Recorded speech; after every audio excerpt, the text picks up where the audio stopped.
The wind came howling across the Montana plains like the devil himself was chasing it, carrying snowflakes sharp as broken glass.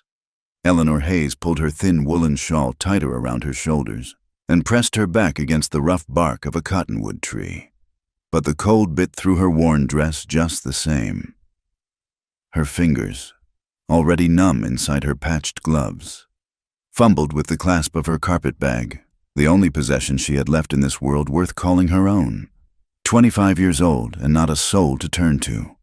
The thought sat heavy in her chest as she watched the storm clouds gather on the horizon, dark and threatening as her prospects.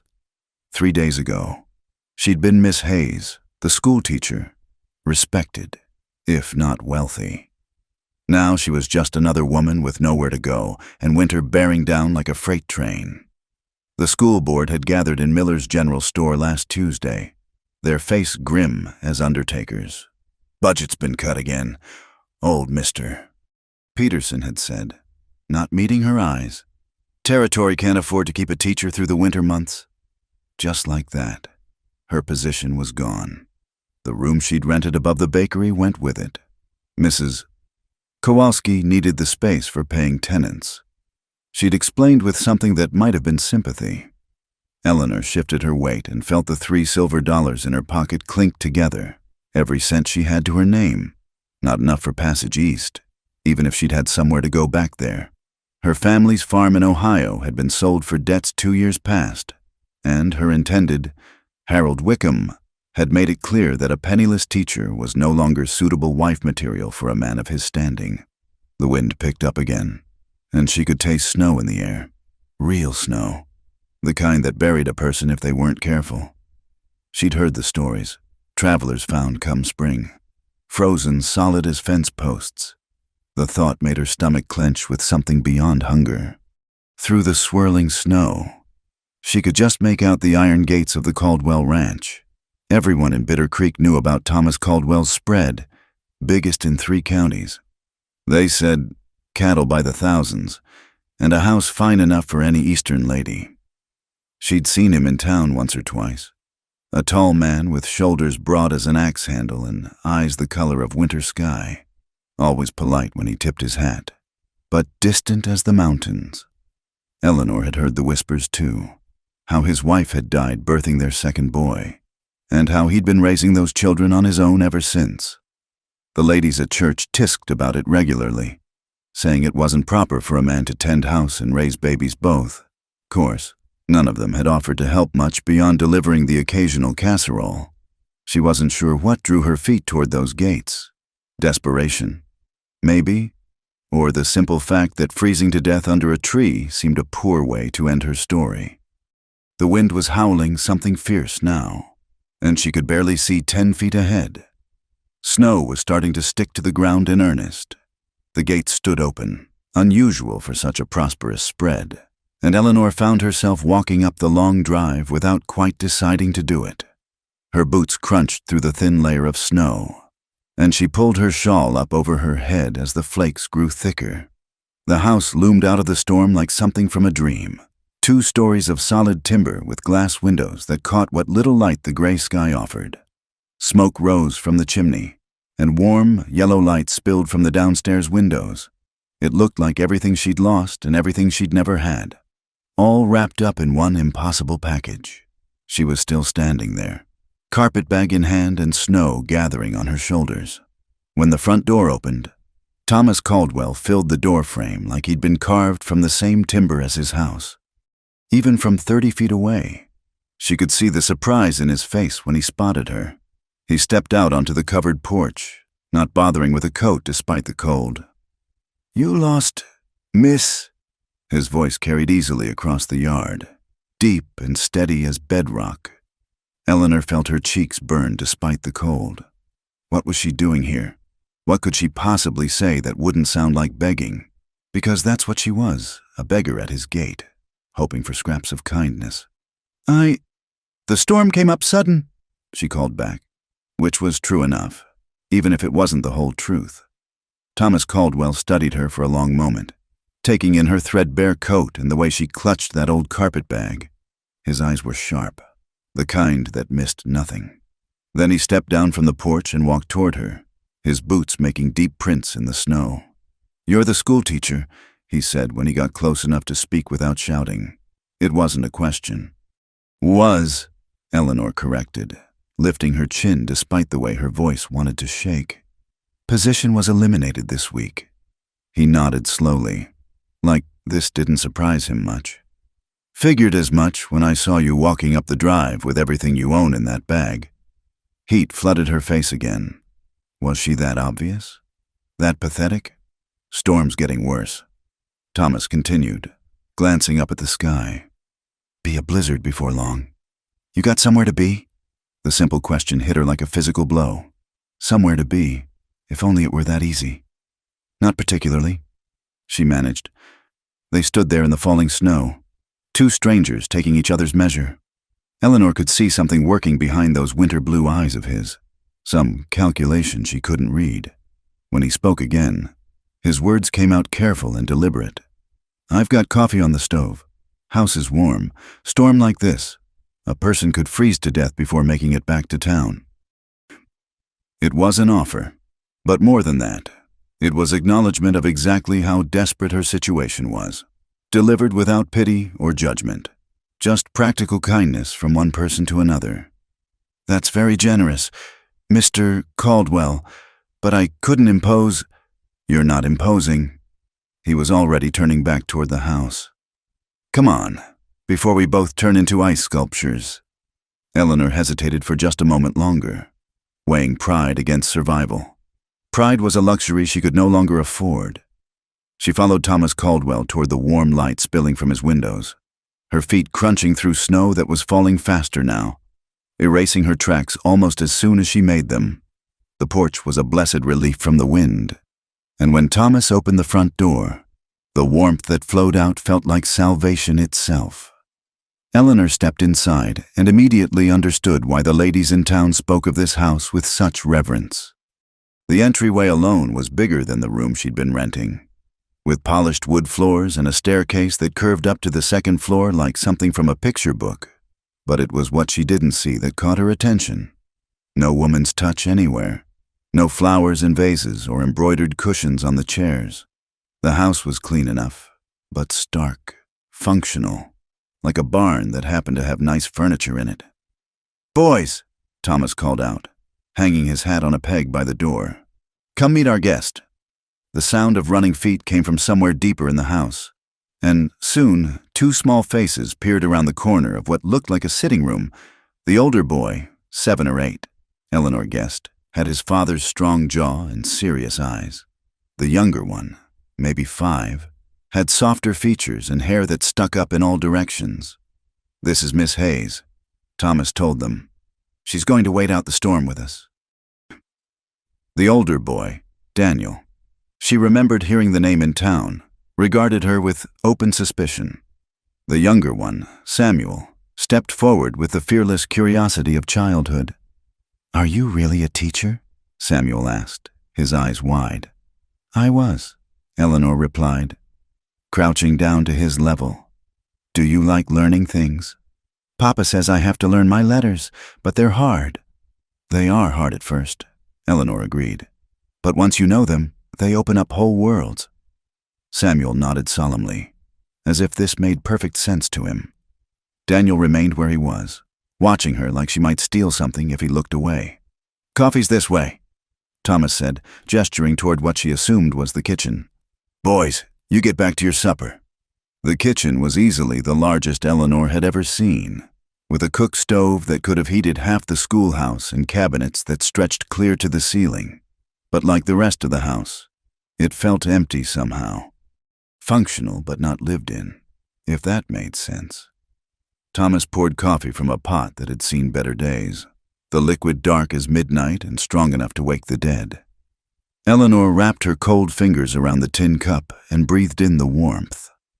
"Storm's getting worse," Thomas observed, nodding toward the window where snow was now falling in thick, heavy flakes.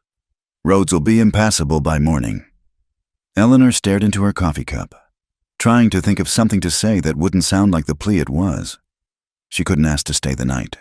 It wouldn't be proper. And besides, she had nothing to offer in return. "I heard about the school," Thomas said after a moment. "Shame. Children need learning. Not enough to pay for it, apparently. Territories strapped for cash, railroads taking its time getting here, and without easy transport for cattle, tax revenues down." He took a sip of his coffee, studying her over the rim. What'll you do now? The question she'd been dreading.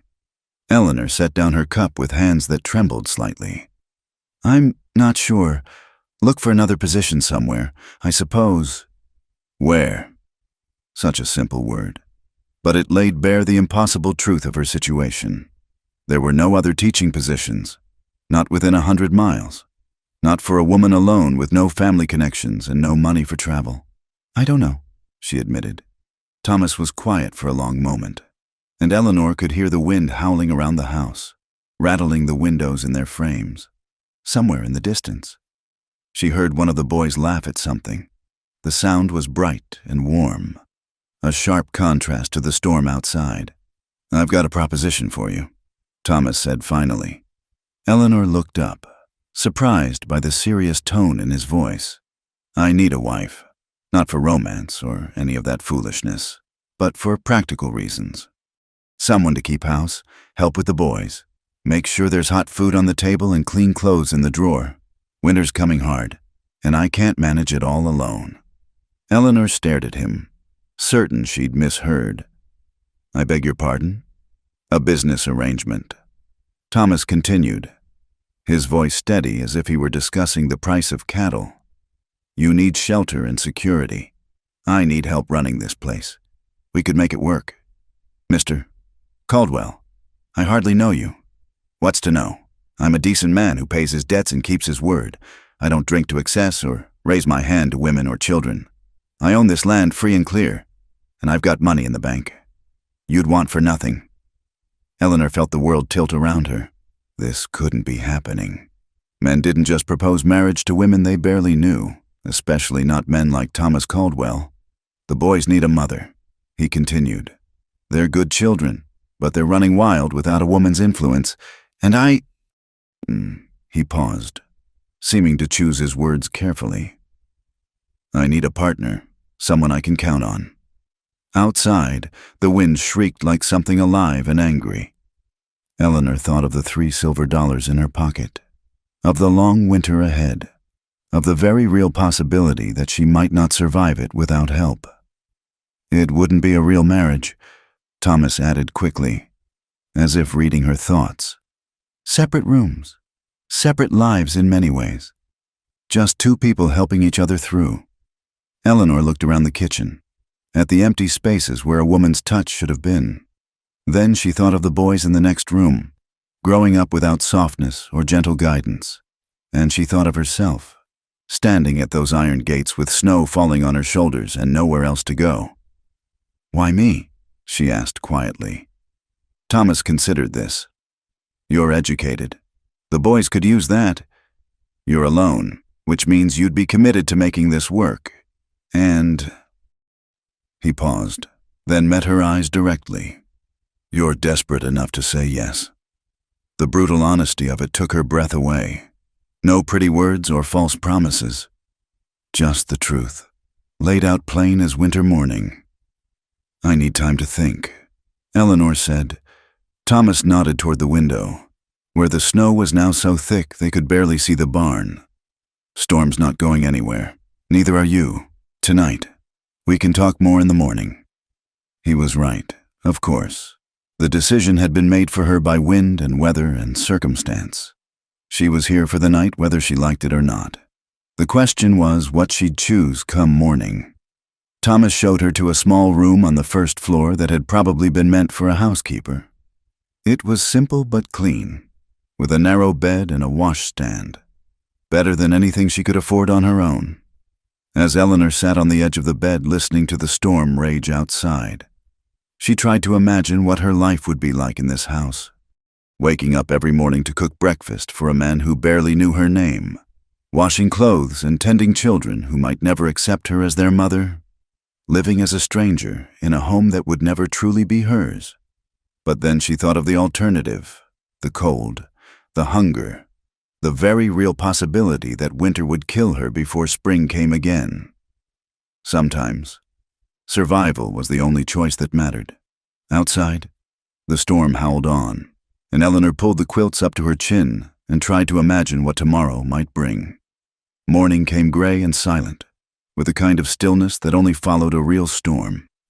Eleanor woke to the smell of coffee and bacon drifting under her door and the sound of boots moving around the kitchen. For a moment, she forgot where she was. Then the events of yesterday came flooding back, and with them, the weight of the decision that lay ahead. She dressed quickly in her one good dress, a navy wool that had seen better days but was still respectable, and pinned her dark hair back as neatly as she could manage. When she emerged from the small room, she found Thomas standing at the kitchen window, looking out at a world transformed by snow. "Storm's blown itself out," he said without turning around. "Dumped near 2 feet, by the look of it." Eleanor joined him at the window and caught her breath. The entire landscape had been erased and rewritten in white. Drifts rose halfway up the fence posts, and the road, if it could still be called that, was nothing but an unbroken expanse of snow stretching toward town. "You weren't exaggerating about the roads being impassable," she murmured. "Takes a few days to dig out after a storm like that, sometimes longer." Thomas finally turned to face her, and she could see the question in his eyes. "Coffee's fresh. Boys are still sleeping." Eleanor accepted the tin cup he offered, grateful for something to do with her hands. The coffee was strong and hot, cutting through the chill that seemed to have settled in her bones. "I've been thinking about what you said," she began, then stopped. How did one discuss a marriage proposal that wasn't really a marriage proposal? "About your arrangement." Thomas nodded, his expression giving nothing away. "Anne, I need to understand what you're really asking. You say the boys need a mother, but what does that mean exactly? What would you expect from me?" Thomas leaned against the counter, considering his words. "The boys need consistency. Someone to make sure they eat proper meals and keep clean. Someone to teach them manners and help with their letters. They're good children, but they've been without a woman's guidance for 2 years now. And what about you? What would you expect from a wife?" The word felt strange on her tongue, speaking of something that had once seemed so far out of reach. "Someone to manage the household, make sure there's food prepared and clothes mended. Someone I can depend on when I'm out working the cattle or handling business in town." He paused, studying her face. "Someone who won't run off at the first sign of hardship." Eleanor set down her coffee cup. "And in return?" "Security. A roof over your head and food on your plate. Protection.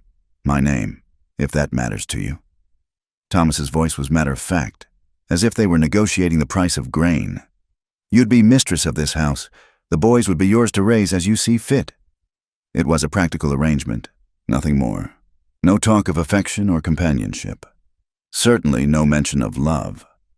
Eleanor found herself oddly relieved by his directness. Even as part of her felt hollow at the clinical nature of it all. "Separate rooms," she said, more to clarify than to question. "Separate rooms." Thomas confirmed, "You'd have your privacy, and I'd have mine. Unless—" He trailed off, then seemed to think better of whatever he'd been about to say. "Unless what?" "Unless someday we decided different, but that'd be a long way off. If ever, and it'd be your choice as much as mine." Eleanor felt heat rise in her cheeks and looked away. The practical nature of the arrangement was one thing, but the possibility of something more, sometime in the distant future, that was territory she wasn't prepared to explore. Not yet. The sound of small feet on the stairs interrupted the moment, followed by Samuel's voice calling for his father. Thomas moved toward the hallway, but the boy appeared in the kitchen doorway before he could get there, rubbing sleep from his eyes. "Papa, is the lady still here?" "Miss Hayes is still here," Thomas confirmed. "Say good morning." Samuel ducked his head shyly. "Good morning, Miss Hayes." "Good morning, Samuel." "Did you sleep well?" The boy nodded, then seemed to remember something important. Did you see all the snow? It's up to the windows. I did see it. Quite a lot, isn't it? Papa says we might be snowed in for days and days. Will you stay that long? The innocent question hung in the air like smoke. Eleanor felt Thomas watching her, waiting for her answer. She looked down at Samuel's hopeful face, then past him to where Daniel had appeared in the doorway, still wary but listening intently. I might, Eleanor said carefully, if your father doesn't mind the company. Can you really teach us letters? Samuel asked, bouncing slightly on his toes. I can. Would you like me to? Yes, Daniel says letters are stupid, but I think they're like secret codes. They are very much like secret codes, Eleanor agreed, smiling despite herself. Once you learn them, you can decode any book. She glanced at Daniel, who was trying to look uninterested, but failing. What do you think, Daniel? Would you like to learn some secret codes? The older boy shrugged, but she caught a flicker of curiosity in his eyes. Maybe. Thomas cleared his throat. Boys, go get dressed. Miss Hayes and I need to finish talking. Samuel groaned, but obediently headed for the stairs. Daniel lingered a moment longer, his gaze moving between Eleanor and his father with an expression far too knowing for a child his age. When they were alone again, Thomas poured himself another cup of coffee. They like you? Samuel does. Daniel's reserving judgment. Daniel's protecting himself. He's old enough to remember his mother, old enough to know what it means to lose someone. Thomas stared into his coffee. He's been the man of the house in his own mind since she died. Won't be easy for him to let someone else take over. Eleanor felt a pang of sympathy for the serious little boy. And if I stayed, if we went through with this arrangement, what would happen if it didn't work? If the boys couldn't accept me, or if we found we couldn't... She searched for the right words. Couldn't manage together? Thomas was quiet for a long moment. When he spoke, his voice was careful and measured. I suppose we'd have to figure that out if it happened.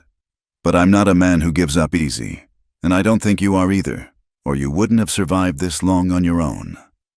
It wasn't exactly a comforting answer, but it was an honest one. Eleanor appreciated that more than pretty reassurances that might prove false. The town will talk, she said. A marriage this sudden, under these circumstances, people will assume. People always assume. Question is whether you care what they think. Eleanor had spent her entire life caring what people thought. It was what proper ladies did.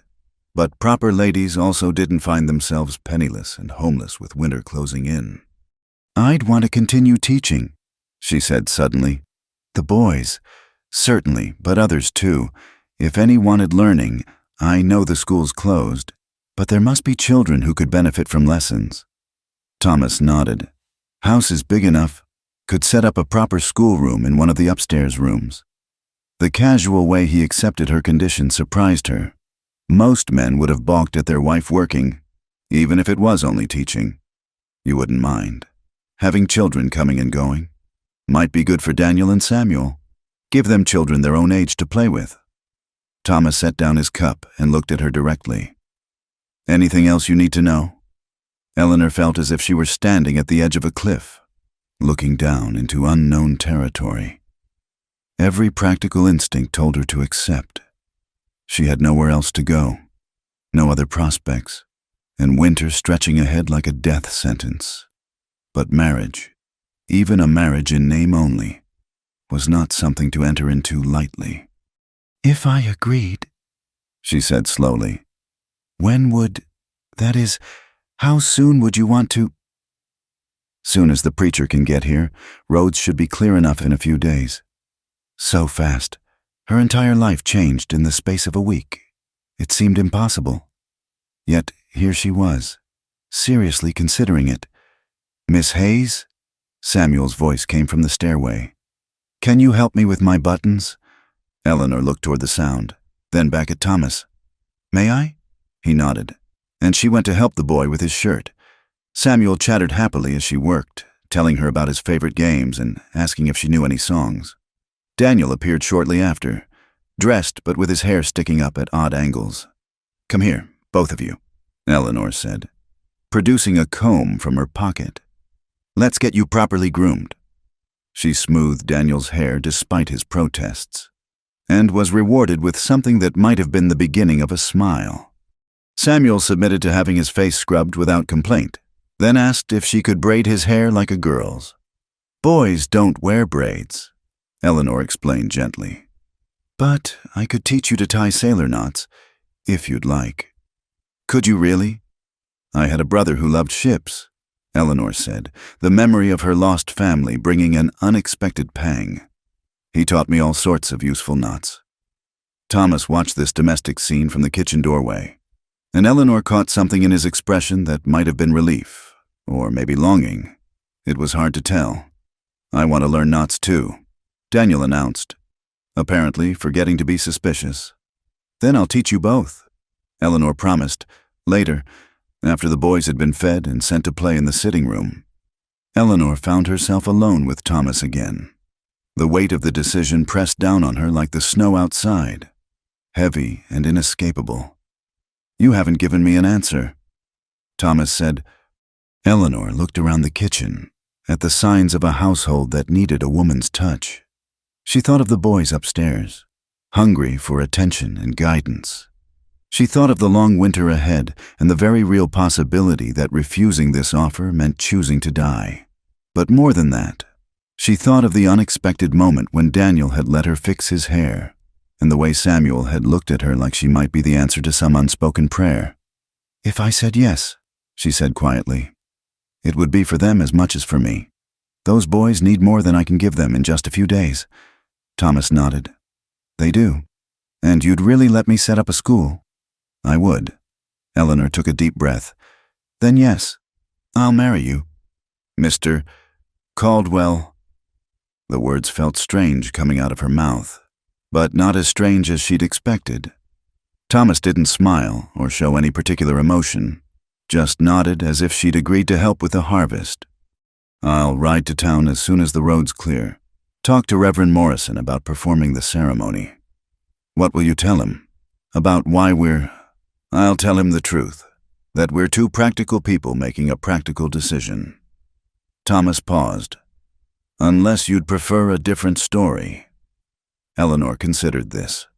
A whirlwind romance would be more romantic, certainly more socially acceptable, but there was something to be said for honesty, even if it was uncomfortable.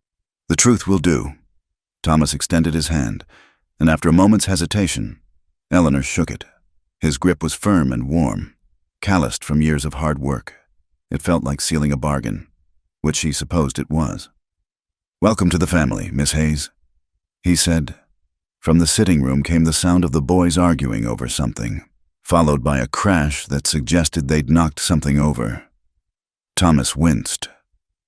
"I should warn you," he said. "They're not always as well behaved as they've been this morning." Eleanor smiled, her first real smile since arriving at the ranch. "Mr. Caldwell, I've spent 3 years teaching school. I'm not easily shocked by misbehaving children." As if summoned by her words, Samuel appeared in the doorway with tears streaming down his face and a red mark on his forehead. "Papa! Daniel hit me with the wooden horse."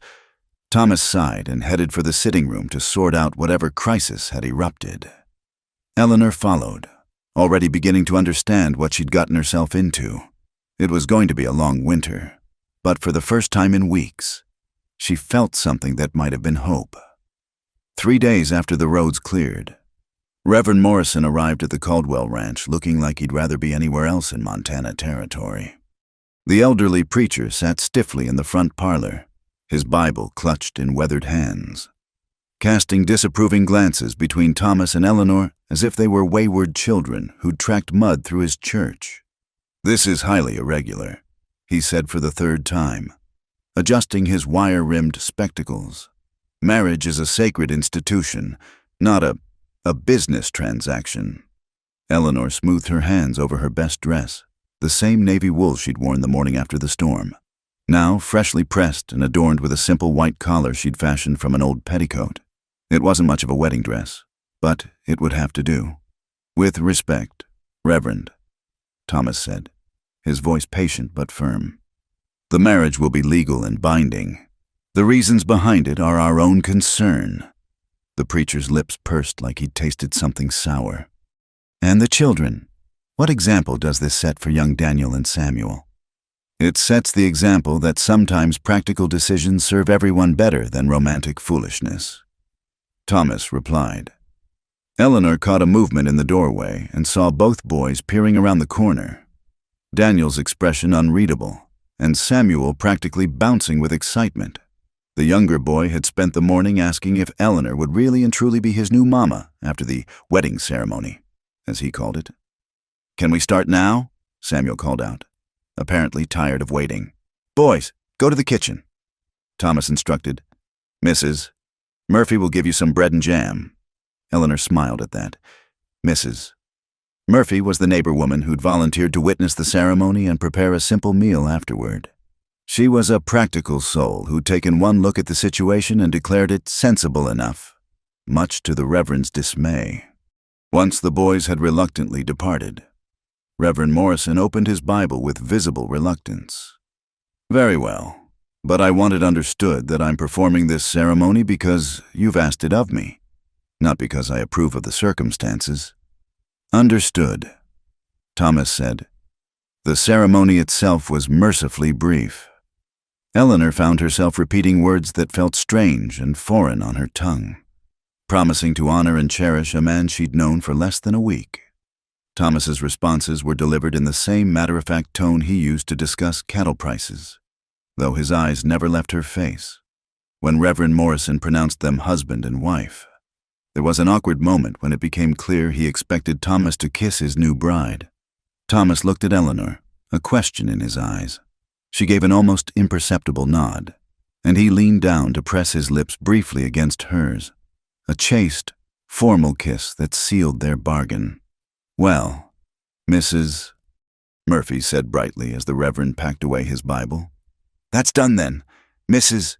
Caldwell, welcome to the family." Mrs. Caldwell. Eleanor felt a strange jolt at hearing her new name. She was no longer Eleanor Hayes, the displaced schoolteacher. She was Eleanor Caldwell, wife and mother, mistress of one of the largest ranches in 3 counties. The boys burst back into the room before anyone could say more, Samuel launching himself at Eleanor with such enthusiasm that she nearly lost her balance. "Are you really our mama now?" he asked, his small arms wrapping around her waist. "I suppose I am," Eleanor said, smoothing his unruly hair. Daniel hung back, watching this display with the same wariness he'd shown since her arrival. Eleanor met his eyes over Samuel's head and saw the challenge there, "Prove yourself worthy." His expression seemed to say, after Reverend Morrison and Mrs. Murphy departed, the new family found themselves alone together for the first time. The house felt different somehow, as if the brief ceremony had shifted something fundamental in its foundation. "I'll show you to your room," Thomas said, and Eleanor realized that while she'd been staying in the small housekeeper's quarters, her status as wife, even a wife in name only, required different accommodations. He led her upstairs to a bedroom at the end of the hall, opening the door to reveal a space that was clearly feminine in its furnishings. A delicate writing desk sat beneath the window, and the bed was adorned with a quilt worked in shades of blue and yellow. It was beautiful, but there was something heartbreakingly still about it, as if it had been waiting for someone to bring it back to life. "This was," Eleanor began, then stopped. "My wife's room, Margaret's room." Thomas's voice was carefully neutral. "I thought you might prefer it to the one downstairs. More privacy up here." Eleanor stepped inside, running her fingers along the edge of the writing desk. She could almost feel the presence of the woman who had once sat here, perhaps writing letters or tending to household accounts. It felt like trespassing. "I don't want to disturb anything," she said quietly. "The room needs to be lived in." Thomas replied, "Margaret's been gone 2 years. Time it served its purpose again." He left her alone to settle in, and Eleanor spent several minutes simply standing in the center of the room, trying to absorb the reality of her situation. This was her space now, her sanctuary in a house full of strangers who were now her family. She unpacked her few belongings, hanging her dresses in the wardrobe beside gowns that had belonged to another woman. Margaret Caldwell had clearly favored fine fabrics and elegant cuts, silk dresses and wool coats that spoke of comfort and prosperity. Eleanor's simple cotton and wool garments looked shabby by comparison. From the window, she could see the barn and the corral where several horses grazed. Beyond that, the land stretched away toward distant mountains, vast and unforgiving. It was beautiful in its own harsh way, but it also emphasized how isolated they were out here, how dependent on each other for survival. A soft knock at the door interrupted her thoughts. "Come in," she called. Samuel's head appeared around the door frame. "Papa says supper's ready. He made beans and bacon." Eleanor smiled. "That sounds wonderful. I'll be right down." She followed the boy downstairs to find the kitchen transformed from the stark, functional space she remembered. Someone, Mrs. Murphy, she assumed, had set the table with proper dishes and had even found a small vase for some late-blooming wildflowers. It was a small touch, but it made the room feel more welcoming. Thomas was at the stove, dishing up their simple meal with movements that spoke of long practice. He'd shed his jacket and rolled up his sleeves, and Eleanor was struck by how domestic he looked. Nothing like the imposing figure she'd first encountered. "Smells good," she said, taking a seat at the table. Daniel was already seated, picking at his food with a little enthusiasm. Samuel chattered happily about everything and nothing, clearly delighted by the novelty of having a woman at their table again. "Mrs. Murphy said you might teach us our letters properly now," Samuel announced between bites of beans. "She said real teachers know all sorts of things. I do know quite a few things." Eleanor agreed. "Would you like to start tomorrow?" "Can we?" Samuel turned to his father with pleading eyes. Thomas nodded. If your new mama thinks you're ready." The word mama seemed to catch in his throat slightly, and Eleanor felt a pang of sympathy. This arrangement was as strange for him as it was for her. Perhaps stranger. At least she was only taking on a new role. He was watching his children attach themselves to a replacement for someone irreplaceable. "I think we could start with simple words," Eleanor said. "Things you see every day. Horse, barn, sky." "What about my name?" Samuel asked eagerly. "Especially your name." Daniel finally looked up from his plate. "I already know some letters," he said quietly. "Do you? That's wonderful. Perhaps you can help me teach Samuel." Something shifted in Daniel's expression. Surprise. Maybe that she would acknowledge his knowledge rather than dismissing it. It was a small crack in his defensive wall, but Eleanor filed it away as progress. After supper, while Thomas tended to evening chores in the barn, Eleanor found herself alone with the boys in the sitting room. She'd brought down one of her few books, a collection of simple stories, and was reading aloud when she became aware of how intently both children were listening. "You read different than Papa," Samuel observed when she paused. "Different how?" More like the words have feelings." Eleanor smiled. "Words do have feelings, in a way. The trick is learning to hear them." "Read more," Daniel said, and it was the first time he'd made a direct request of her. She continued reading until Thomas returned, stamping snow off his boots and hanging his coat by the door. He stood in the doorway of the sitting room for a moment, watching this domestic scene, and Eleanor wondered what he was thinking. "Time for bed, boys," he said finally.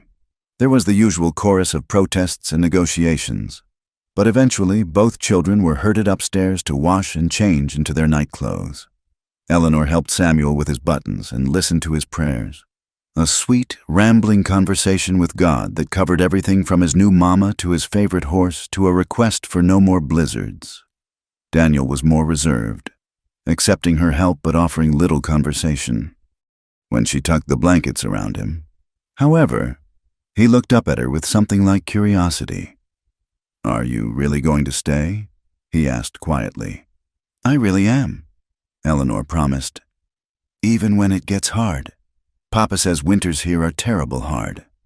Eleanor thought of all the hard things she'd already survived. The loss of her family, the dissolution of her engagement, the months of uncertainty and want. "I think I can manage hard," she said. Something in her tone must have convinced him, because Daniel nodded and settled back against his pillow. "Good," he said simply. When Eleanor came back downstairs, she found Thomas in the kitchen, cleaning up the supper dishes. She picked up a dish towel and began drying without being asked. They worked in comfortable silence for several minutes before Thomas spoke. "They like you." "Samuel does. Daniel's still deciding. Daniel's been the man of the house too long. He's forgotten how to be a child." Eleanor dried a plate thoughtfully.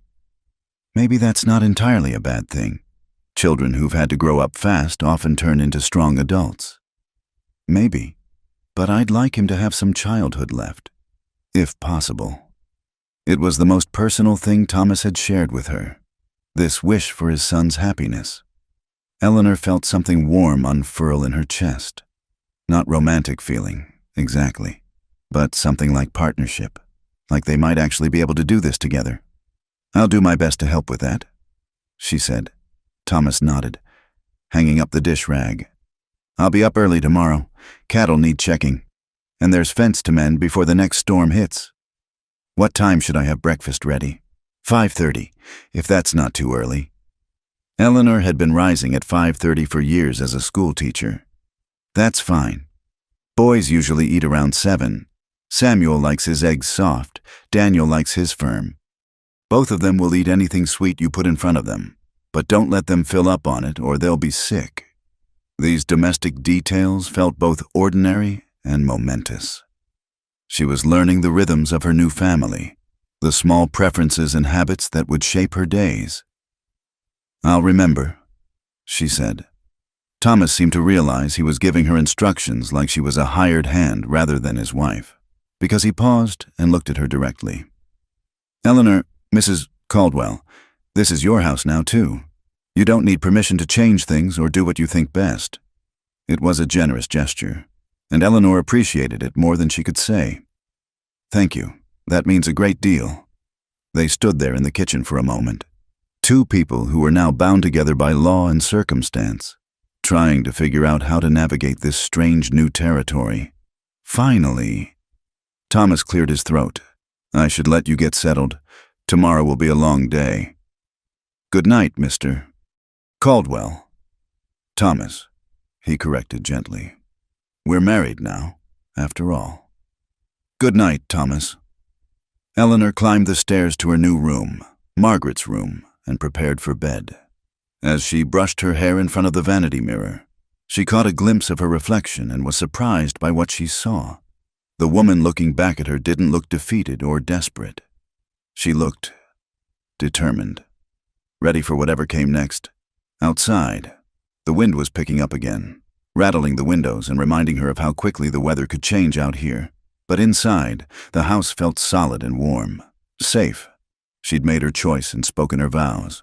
Tomorrow would bring new challenges, learning the rhythm of ranch life, winning over a wary little boy, figuring out how to be a wife without truly being a wife.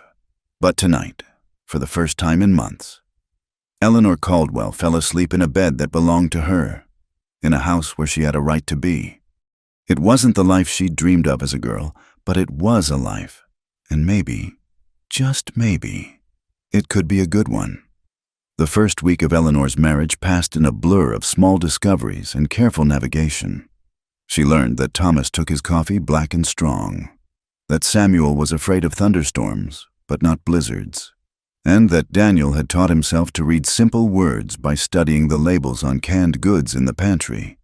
She learned that the kitchen stove had a temperamental damper that required coaxing, and that the upstairs floorboards creaked in a specific pattern that could wake the boys if she wasn't careful walking to her room at night. What she didn't learn was anything meaningful about the woman whose place she had taken. Margaret Caldwell remained a carefully guarded mystery. Her clothes still hung in the wardrobe. Her hairbrush still sat on the dressing table with a few strands of auburn hair caught in its bristles. But no one spoke of her. It was as if the family had collectively agreed that mentioning the dead would somehow make Eleanor's presence less legitimate.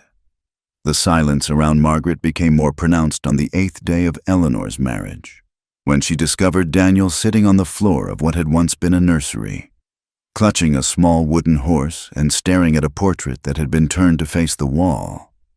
Eleanor hesitated in the doorway, unsure whether to intrude on what was clearly a private moment. The room was thick with dust and abandonment. Baby furniture covered with sheets like ghosts of a life that might have been. "She made this for me," Daniel said quietly, not turning around. He held up the wooden horse, its paint worn smooth by small hands. "Before Samuel was born, she said every boy needed a good horse to ride." Eleanor stepped carefully into the room. "It's beautiful workmanship. She could make all sorts of things, toys and quilts and—" His voice caught. "She was making a cradle for the baby that didn't come." The weight of that simple statement settled over Eleanor like a shroud. Another baby. Another loss that no one had mentioned.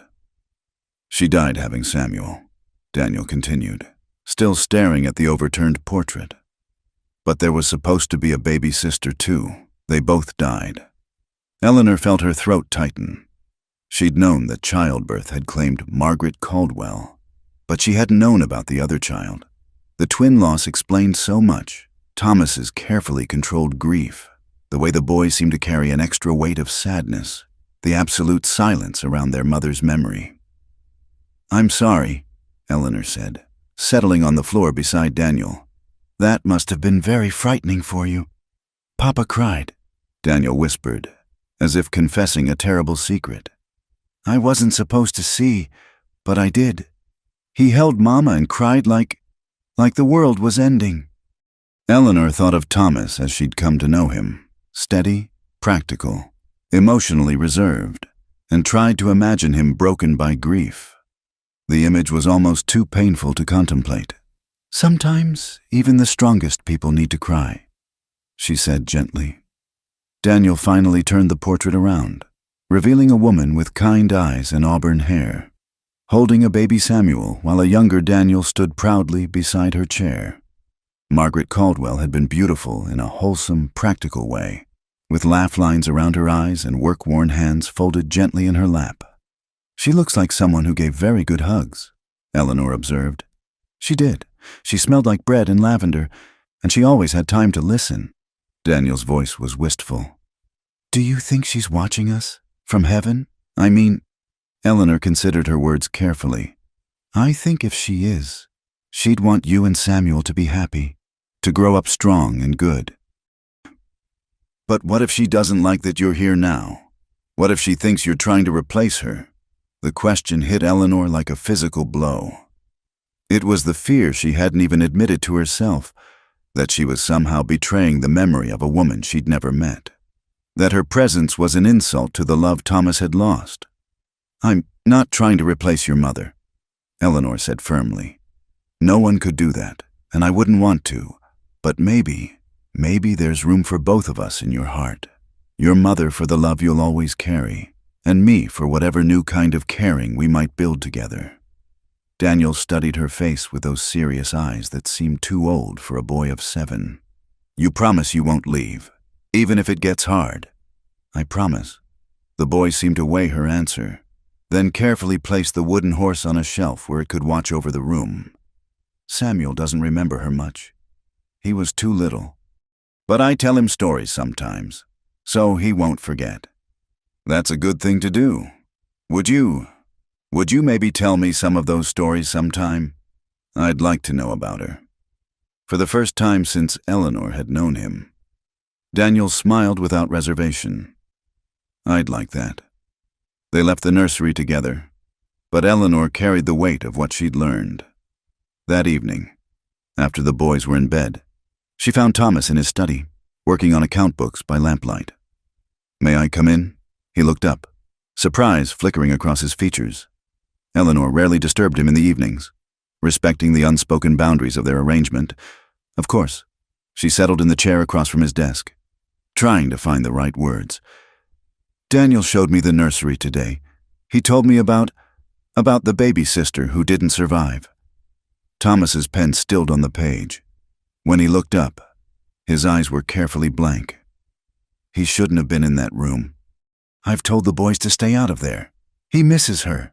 He misses them both, his mother and the sister he never got to meet. The past is the past, Thomas said. His voice clipped.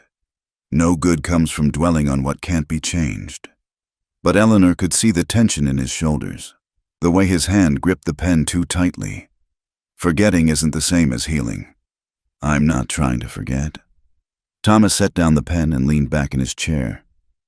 But I can't live in yesterday. Eleanor, I have today to manage and tomorrow to prepare for. That's all any of us can do. Eleanor understood the sentiment, but she also heard the pain underneath it. The boys need to talk about her sometimes. They need to know it's safe to remember. And what would you have me tell them? That their mother was perfect and wonderful, and that nothing I can provide will ever measure up. That every day I wake up knowing I've failed to protect the most important people in my life. The raw honesty of his words caught Eleanor off guard. She'd never heard such emotion in Thomas's voice, never seen him drop his carefully maintained composure. You couldn't have prevented what happened, she said quietly. Couldn't I? I should have insisted she go to Denver for the birth, where there were proper doctors. Instead, I listened when she said she wanted the babies born at home. I let sentiment override sense, and it cost her everything. Eleanor felt her heart break a little for this man who carried such crushing guilt. Thomas, you can't know that a different choice would have changed anything, and even if it might have, torturing yourself won't bring her back. No, he agreed. It won't. But it reminds me not to make the same mistakes again. The conversation hung heavy between them, full of grief and regret and carefully guarded vulnerability. Eleanor wanted to reach across the desk, to offer some gesture of comfort, but she sensed that Thomas wouldn't welcome the contact. The boys need to know they can talk about her, she said instead. Not constantly, not in a way that keeps the wound fresh, but sometimes, when the memories come. Thomas was quiet for a long moment, staring at the papers on his desk without really seeing them. She used to sing to them, he said finally. Irish lullabies her grandmother taught her. Samuel's too young to remember, but Daniel sometimes hums the melodies when he thinks no one's listening. That's beautiful. She wanted to teach them to play piano. We were going to buy one, when the railroad finally came through and shipping got easier. Thomas's smile was sad and brief. She had all sorts of plans for when the boys got older. Wanted to start a lending library, maybe organize a quilting circle for the women in the area. Eleanor felt a pang of something that might have been envy. Margaret Caldwell had been more than just Thomas's wife. She'd been his partner in dreams for the future, his companion in building a life that went beyond mere survival. She sounds like she was wonderful, Eleanor said. She was. Thomas met her eyes directly. She was everything good and gentle in this world, and I need you to understand what we have, what we've arranged between us. It's not the same thing. It can't be. The words stung, but Eleanor appreciated his honesty. I understand. Do you? Because I don't want you to have expectations that can't be met. I don't want you to hope for something that died 2 years ago. Eleanor felt heat rise in her cheeks. I'm not hoping for anything beyond what we agreed upon. I know what this arrangement is. But even as she said it, she realized it wasn't entirely true. Over the past week, as she'd watched Thomas with his sons, as she'd seen glimpses of kindness and humor beneath his practical exterior, she had begun to hope, not for grand romance, but for friendship, for partnership, for the possibility that two people thrown together by circumstance might eventually choose to stay together for better reasons. Now, faced with the full weight of Thomas's love for his dead wife, those small hopes felt foolish and presumptuous. I should let you get back to your work, she said, rising from the chair. Eleanor. The use of her name made her pause. I'm grateful for what you're doing, for the boys, for the household. I don't want you to think I'm not. I know. And if you need anything, if there's something you want changed or improved, you only have to ask. It was a generous offer, but Eleanor could hear the distance in it. She was the hired help who happened to wear a wedding ring, useful and appreciated, but not truly part of the family's heart. Thank you, she said simply. She climbed the stairs to her room, to the space that had been Margaret's sanctuary, and sat at the writing desk where another woman had once planned her future. Outside, the wind was picking up again, promising another storm, and Eleanor pulled her shawl tighter around her shoulders. She had known this wouldn't be easy. She had accepted Thomas's proposal with full knowledge that she was entering a marriage without love, a family where she would always be the replacement rather than the first choice. But hearing him speak of Margaret with such reverence, seeing the depth of his continued devotion, made the reality harder to bear than she'd expected. A soft knock at her door interrupted her melancholy thoughts. "Come in," she called. Daniel peeked around the doorframe, dressed in his nightgown and bare feet. "I couldn't sleep." "Bad dreams?" "No, just thinking too much." He came into the room and settled on the small chair by the window. "I heard you and Papa talking downstairs." Eleanor felt a stab of concern. "What did you hear?" "Enough." Daniel's expression was serious beyond his years. "Papa told you about the baby, didn't he? About how Mama died?" "He did. He blames himself. I heard him tell Mr. Murphy that once, when he thought I was asleep, but it wasn't his fault." The boy's loyalty to his father was touching, but Eleanor suspected that Thomas's guilt ran deeper than outside reassurances could reach. "Sometimes people blame themselves for things they couldn't control," she said carefully. "It's a way of trying to make sense of senseless things." "Do you blame yourself for things?" The question caught Eleanor off guard with its directness. "Sometimes." "Like what?" Eleanor considered how much honesty was appropriate for a 7-year-old. "I used to blame myself for my family losing our farm back in Ohio. I thought if I'd been smarter or worked harder, maybe I could have helped save it. But you were just a girl then." "I was, but feelings don't always make sense." Daniel nodded solemnly. "I used to think that if I'd been better, if I hadn't fought with Samuel so much or tracked mud in the house, maybe Mama wouldn't have died." Eleanor's heart clenched. "Oh, Daniel, your mother's death had nothing to do with anything you did or didn't do." "I know that now, mostly." He looked out the window at the darkening sky. "But sometimes the bad thoughts come back anyway."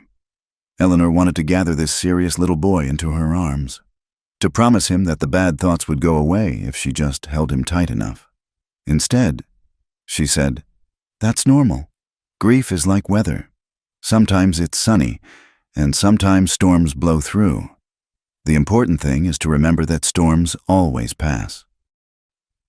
"Is that why you married Papa? Because of our storm?" The boy's perception was startling. "Partly," Eleanor admitted. "We all needed shelter from different kinds of storms." Daniel was quiet for a moment, then asked, "Do you think you'll ever love us? Really love us? Not just take care of us?" The question pierced straight through Eleanor's carefully maintained composure. "Oh, Daniel, I already do." The words surprised her with their truth. Somewhere in the past week, between helping with buttons and reading bedtime stories and listening to small confidences, she had indeed begun to love these children, not as a replacement for their mother, but as themselves, 2 brave little boys trying to make sense of a world that had taken too much from them too young. "Really?" Daniel's eyes were bright with hope. "Really? Even though we're not really your children?" "Love doesn't work that way," Eleanor said gently. "Love isn't about sharing blood or even sharing a name. It's about caring for someone's happiness and wanting to be part of their story." Daniel considered this with the gravity he brought to all important matters. Finally, he nodded. "I'm glad you're here, Eleanor. Even if Papa doesn't love you the way he loved Mama, I'm still glad." It was, Eleanor realized, exactly what she needed to hear. Not a promise of the love she couldn't have, but an acknowledgement of the love she could earn, the love she was already earning, one small moment at a time. "I'm glad I'm here too," she said. "Now, let's get you back to bed before your father finds us conspiring in here." As she tucked Daniel into his bed for the second time that night, Eleanor felt something settle into place inside her chest. She might never have Thomas's heart, that belonged to a ghost she could never compete with. But she could have his respect, his partnership, and the love of his children. For now, that would have to be enough. The first test came on a Sunday morning 3 weeks after the wedding, when Thomas announced that they would attend church services in town. Eleanor felt her stomach twist with nerves as she helped the boys into their best clothes, knowing that this would be her first public appearance as Mrs. Thomas Caldwell. She chose her navy dress again, still her finest garment, and pinned her hair back severely, trying to look as respectable as possible. In the mirror, she saw a woman who looked older than her 25 years, marked by recent hardships but determined to hold her head high. The ride to town was quiet, the wagon wheels crunching through snow that had refrozen overnight into icy ruts. Daniel sat beside his father on the driver's bench, while Eleanor rode in the back with Samuel, who chattered excitedly about seeing his friends at church. She wished she could share his enthusiasm. Bitter Creek's church was a simple wooden building with a bell tower that could be heard for miles across the prairie. As their wagon approached, Eleanor could see other families arriving, their breath forming clouds in the cold air as they greeted each other with the easy familiarity of people who'd known each other for years. The conversations stopped when the Caldwell wagon pulled up. Eleanor felt the weight of every gaze as Thomas helped her down from the wagon. She could hear the whispers starting before her feet even touched the ground, sharp, sibilant sounds that carried on the winter air like the hiss of snakes. Quick work, wasn't it? Poor Margaret, not cold in her grave. Schoolteacher thinks she's landed herself quite a prize. Eleanor lifted her chin and took Samuel's hand, following Thomas toward the church doors. The crowd parted before them like water, conversations resuming in hushed, urgent tones as they passed. Inside the church, the scrutiny was even more intense. Eleanor could feel eyes following their every movement as they made their way to the Caldwell family pew, the same pew where Margaret had once sat, holding her babies and singing hymns in a voice that people still remembered fondly. Mrs. Henderson, the banker's wife, leaned over to whisper something to Mrs. Patterson, who had taught Samuel before Eleanor's arrival. Both women glanced pointedly at Eleanor, their expressions ranging from disapproval to barely concealed hostility. Eleanor sat straight-backed between Thomas and Samuel, trying to focus on Reverend Morrison's sermon about charity and Christian kindness. The irony was not lost on her that the same man who had reluctantly performed their marriage ceremony was now preaching about loving thy neighbor. After the service, the real trial began. The congregation gathered outside the church for their weekly social hour, and Eleanor found herself the center of attention she had never wanted. Mrs. Caldwell. Mrs. Henderson approached with a smile that didn't reach her eyes. How are you finding married life? Quite different from teaching school, I imagine. Different, yes, but rewarding. Eleanor replied carefully. I'm sure it must be. Such a lovely home. And of course, the security that comes with marrying so well. The emphasis on security made it clear what Mrs. Henderson thought of Eleanor's motivations. Other women gathered around, drawn by the promise of gossip. Eleanor recognized most of them from her teaching days, when they had been polite, if not particularly warm. Now their manner was distinctly chilly. It must be difficult, Mrs. Patterson said with false sympathy, stepping into dear Margaret's shoes. She was so beloved by everyone who knew her. Margaret was certainly special, Eleanor agreed, refusing to take the bait. Oh, she was more than special. Mrs. Jenkins chimed in. She was practically a saint, the way she cared for everyone in the community, always bringing soup to the sick and helping with the birthing. Why, when my youngest was born, Margaret sat with me for 3 days straight, barely sleeping. The other women nodded and murmured agreement, their voices taking on the reverent tone usually reserved for discussing actual saints. Eleanor realized what was happening. They were testing her, seeing how she would react to being compared to the paragon she could never hope to equal. She sounds like a remarkable woman, Eleanor said quietly. The boys speak of her with such love. Do they? Mrs. Henderson's eyebrows rose. And how are the poor dears adjusting to having a stranger suddenly thrust into their mother's place? Eleanor felt heat rise in her cheeks. But before she could respond, a small voice piped up from behind her. She's not a stranger, Samuel announced, slipping his hand into Eleanor's.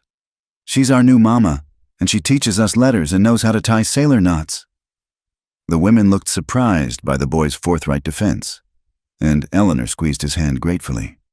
Well, Mrs., Patterson said stiffly, children do adapt quickly to new circumstances. They do indeed, said a new voice, and Eleanor turned to see Mrs. Murphy approaching with a determined expression.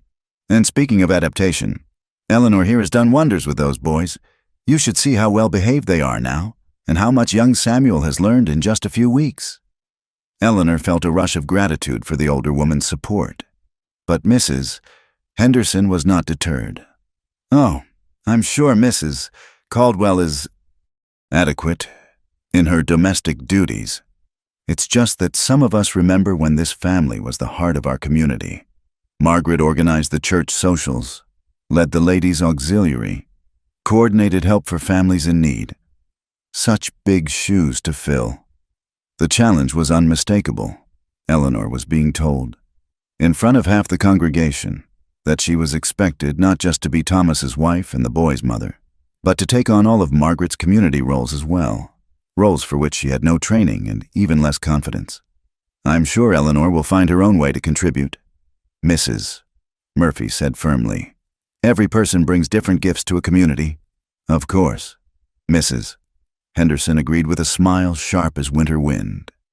Though we do hope those gifts will be substantial. The Caldwell family has always been so generous with their time and resources. Eleanor felt trapped between competing expectations. If she tried to fill Margaret's role, she would inevitably fall short and be criticized for it. If she didn't try, she would be condemned for being selfish and inadequate. Either way, she couldn't win. Mrs. Caldwell. Reverend Morrison approached, saving her from having to respond immediately. Might I have a word?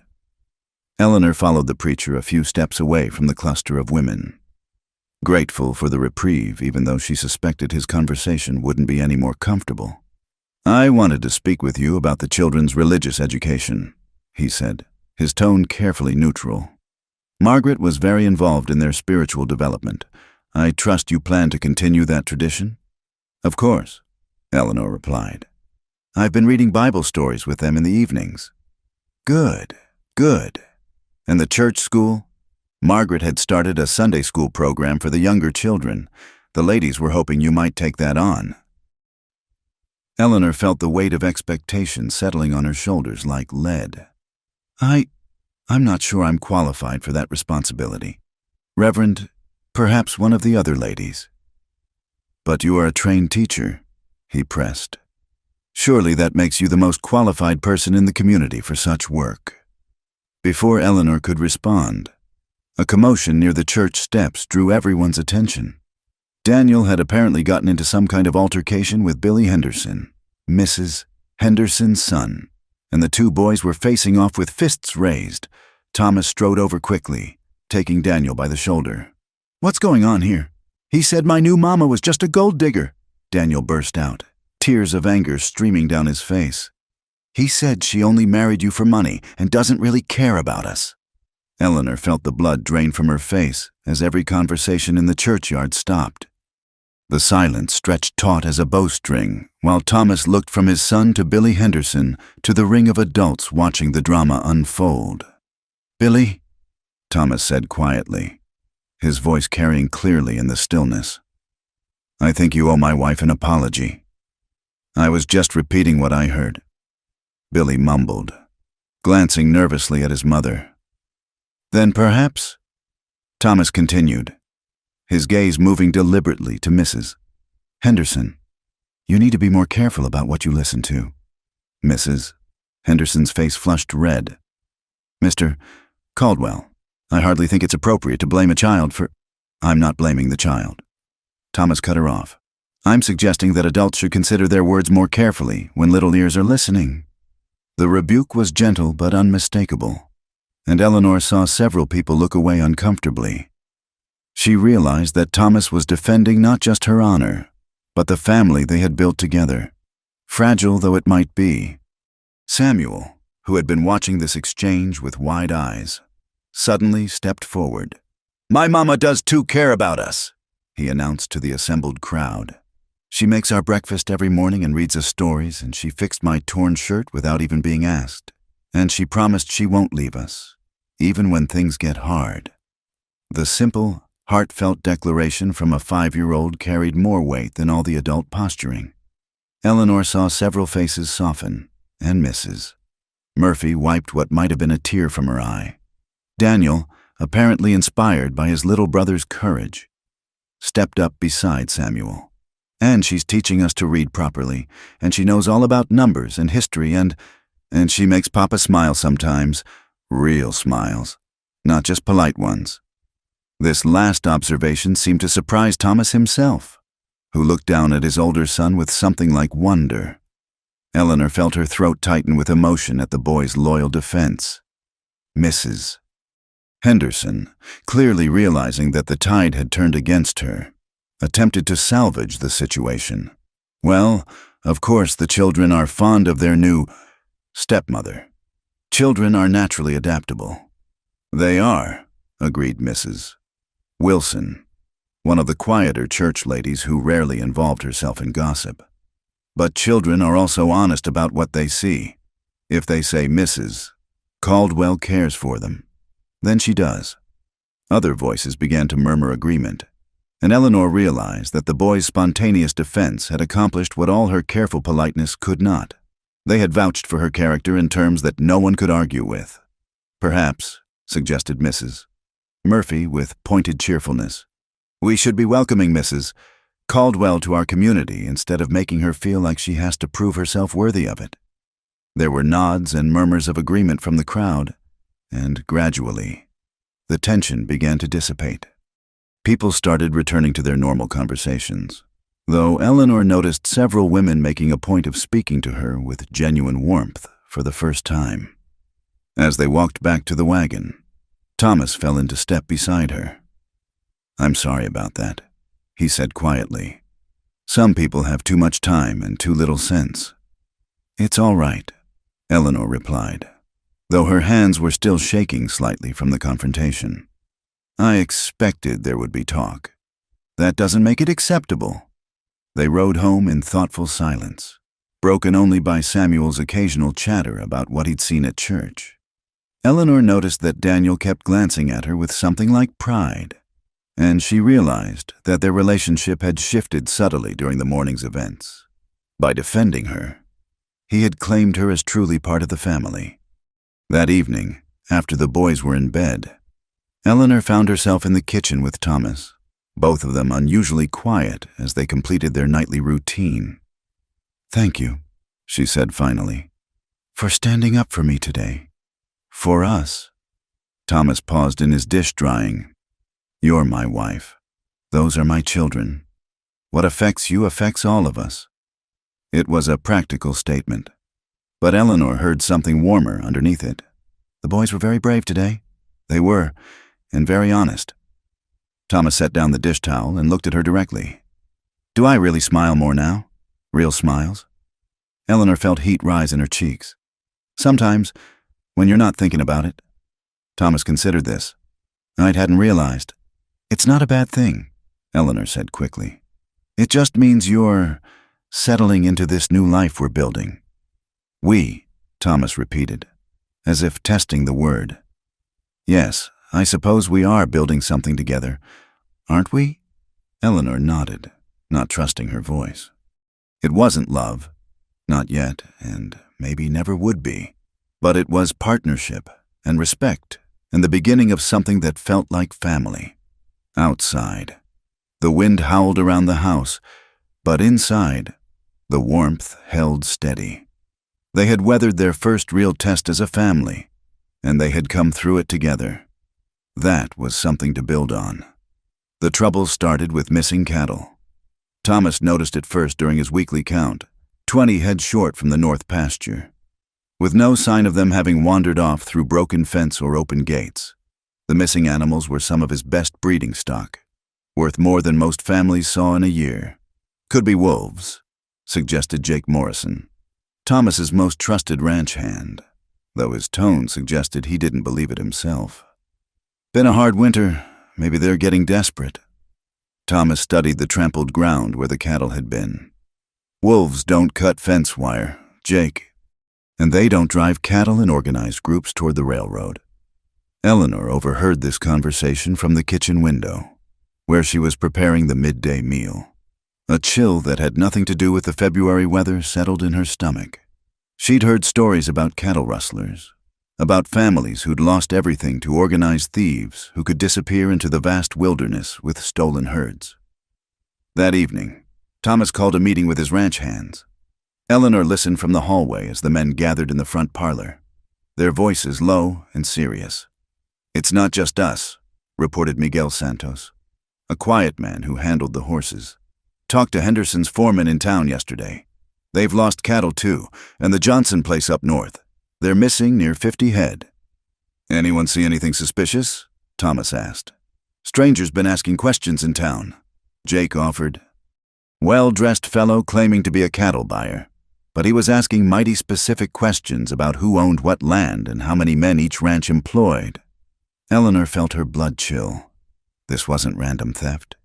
It was reconnaissance. "There's something else," Miguel said quietly. "That fellow, he was asking about the railroad survey too. Wanted to know which route they'd finally decided on." Thomas was silent for a long moment.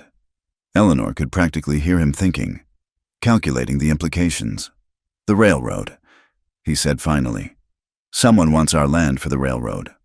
The pieces began falling into place. The cattle theft wasn't just about the animals. It was about weakening the ranch financially, making it harder for Thomas to hold on to his property. Someone was trying to force him to sell. "What do we do?" asked young Peter Walsh. "Barely 18 and new to ranch work. We watch, we wait, and we protect what's ours," Thomas replied grimly. Eleanor retreated to the kitchen before the men emerged, but her hands shook as she cleaned the supper dishes. She'd come here for safety, for security, and now it seemed even this refuge was under threat. The next morning brought more bad news. Thomas returned from checking the eastern pastures with a face like granite. "They hit us again last night," he announced. 15 more head, and they killed one of my bulls rather than try to drive it." Eleanor felt sick. The senseless cruelty of killing an animal they couldn't steal spoke to a deeper malice than simple greed. "Why would they do that?" Daniel asked. He and Samuel had been listening with the intense attention children paid to adult troubles they didn't fully understand. "To send a message," Thomas replied carefully. "Some people think they can take what doesn't belong to them." But Eleanor could see the worry in his eyes, the way his jaw tightened when he thought no one was looking. This was more than cattle rustling. This was a campaign of intimidation. The campaign escalated 3 days later. Eleanor was in the kitchen preparing bread when she heard shouting from the yard. She looked out to see Jake Morrison stumbling toward the house, his shirt dark with blood, supported by Miguel Santos. Without thinking, Eleanor ran outside, her heart pounding. "What happened?" "Found him by the creek," Miguel panted. "Shot in the shoulder. Lucky it wasn't worse."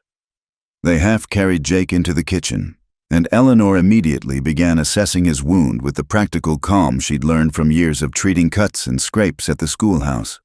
The bullet had passed clean through the meaty part of his shoulder, painful but not life-threatening if kept clean. "I need hot water, clean cloth, and the bottle of whiskey from Thomas's study," she instructed Miguel. "And send someone to get Thomas." As she worked to clean Jake's wound, he told his story through gritted teeth. "Was checking the fence line like Mr. Caldwell asked. 3 men, maybe 4, cutting wire and driving cattle toward the old mining road. When they saw me, one of them just up and shot me. Didn't even warn me off first." Eleanor's hands stilled for a moment. These weren't ordinary thieves trying to avoid capture. They were sending a deliberate message. Anyone who interfered would be hurt. "Did you recognize any of them?" she asked, resuming her careful cleaning of the wound. "One looked familiar. Thought I'd seen him in town, but can't place where." Thomas arrived as Eleanor was bandaging Jake's shoulder, his face white with controlled fury when he saw the blood on his most trusted employee. "How bad is it?" "Clean wound," Eleanor reported. "He'll need rest and careful tending, but he should heal fine." Thomas's eyes met hers across the kitchen table, and she saw something new in his expression, a recognition of her competence under pressure that went beyond managing household tasks. "Jake, I want you to stay in the bunkhouse for the next few days. No riding alone, no checking fence lines without at least 2 other men. Mr. Caldwell, I can still work. You can still work when you're not bleeding." Thomas cut him off firmly. "These men mean business, and I won't have anyone else shot on my property." That evening, after Jake had been settled in the bunkhouse and the boys put to bed, Thomas and Eleanor sat in the kitchen making plans. "I've sent Peter to town to wire the territorial marshal," Thomas said, "but it'll be at least a week before anyone can get here, and that's assuming the weather holds." Eleanor poured coffee for both of them, her mind working through possibilities. "What do we do in the meantime?" "We defend what's ours. I've got 6 good men, counting Jake when he's healed. And this house is built solid. We can hold out if we have to." Eleanor thought of Daniel and Samuel, sleeping peacefully upstairs, unaware that their world was under threat. "What if they come here, to the house?" Thomas's expression darkened. "Then they'll find out that threatening my family was a mistake." The quiet steel in his voice sent a shiver down Eleanor's spine, not of fear, but of something that might have been pride. This was a man who would protect what was his, no matter the cost. "What can I do to help?" she asked. Thomas looked surprised by the question. "You, Eleanor, if trouble comes, I need you to take the boys and get to the root cellar. There's supplies there, and it's the safest place on the ranch." "That's not what I meant." Eleanor straightened in her chair. "I can shoot. Thomas, my father taught me when I was 12, and I know basic medical care, as you saw today. If there's going to be trouble, I want to help, not hide." Thomas stared at her as if seeing her for the first time. "You do that? Risk yourself for this place?" "This is my home now," Eleanor said simply. "These are my children, and you're my husband. Where else would I be?" Something shifted in Thomas's expression, surprise giving way to something deeper and more complex. For a moment, Eleanor thought he might reach across the table to take her hand. Instead, he nodded slowly. "All right, but if things go bad, if it looks like we can't hold them off, you take the boys and run. Promise me that." "I promise." The attack came 2 nights later. Eleanor woke to the sound of gunfire and men shouting. For a moment, she lay frozen in bed, hoping it was just a bad dream. Then she heard Thomas's voice bellowing orders in the yard, and reality crashed over her like cold water. She threw on her robe and ran to the window. In the moonlight, she could see muzzle flashes near the barn and dark figures moving between the buildings. The rustlers had decided to hit the ranch directly. Eleanor ran to the boys' room. Daniel was already awake, sitting up in bed with wide, frightened eyes. Samuel was still asleep, somehow undisturbed by the chaos outside. "What's happening?" Daniel whispered. "Bad men are trying to steal our cattle," Eleanor said, forcing her voice to stay calm. "Your papa and the ranch hands are fighting them off. I need you to be very brave and help me with Samuel." Daniel nodded solemnly, already reaching for his clothes. Eleanor gently woke Samuel, who began to cry when he heard the gunshots. "It's all right, sweetheart," she soothed, lifting him into her arms. "We're going to play a game of hiding, just like we practiced." She'd made it into a game over the past few days, teaching the boys where to go if there was ever trouble. Now she was grateful for that foresight as she led them quickly downstairs to the kitchen. The root cellar was accessed through a trapdoor in the pantry floor. Eleanor had prepared it with blankets, water, and food, hoping she'd never need to use it. She lifted the door and saw Daniel's face pale at the dark opening below. "I don't want to go down there," Samuel whimpered, I know, baby, but it's safe, and Papa will come get us when the bad men are gone. Eleanor was about to follow the boys down when she heard a crash from the front of the house. Someone was trying to break in. Her blood turned to ice. If the rustlers got into the house, they'd find the boys easily enough. The root cellar was good for hiding from casual searchers, but not from men who had time to look thoroughly. "Daniel," she whispered urgently, "take Samuel and hide in the very back corner. Cover yourselves with the blankets and don't make a sound no matter what you hear. I'll be back soon." "Where are you going?" Daniel's voice was tight with fear. "To make sure the bad men don't find you." Eleanor closed the trap door and quickly rearranged the pantry to hide it. Then she grabbed Thomas's shotgun from beside the kitchen door, a weapon she'd learned to load and fire during her first week on the ranch. The front door splintered just as she reached the hallway. Two men burst into the house, both armed and moving with the confidence of people who thought they faced no real opposition. They froze when they saw Eleanor standing at the end of the hall, shotgun raised and pointed directly at them. "This is private property," she said, surprised by how steady her voice sounded. "You need to leave, now." One of the men laughed. "Well, look what we have here. Thomas Caldwell's new bride, trying to play soldier." "Last warning," Eleanor said, tightening her grip on the weapon. The men exchanged glances, and Eleanor saw the calculation in their eyes. They thought she was bluffing, that a schoolteacher turned rancher's wife wouldn't actually pull the trigger. They were wrong. When the first man took a step toward her, Eleanor fired. The blast echoed through the house like thunder, and the man went down with a cry, clutching his leg. His companion raised his pistol, but Eleanor was already reloading with movements her father had drilled into her until they were instinctive. "Next one goes in your chest," she warned. The second man hesitated, looking between his wounded companion and the determined woman with the shotgun. In that moment of hesitation, Thomas appeared in the doorway behind them, his own weapon drawn. "Smart choice would be to drop your gun," Thomas advised quietly. The fight went out of the intruders quickly after that. The wounded man was groaning and bleeding, but not critically injured, and his companion seemed more interested in surrender than heroics. As Thomas tied them up, Eleanor finally allowed herself to shake.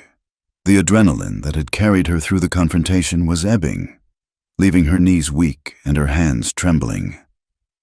"Eleanor," Thomas's voice was soft, wondering. "Are you all right?" She nodded, not trusting her voice. Thomas stepped closer, and for a moment she thought he might embrace her. Instead, he reached out and gently took the shotgun from her hands.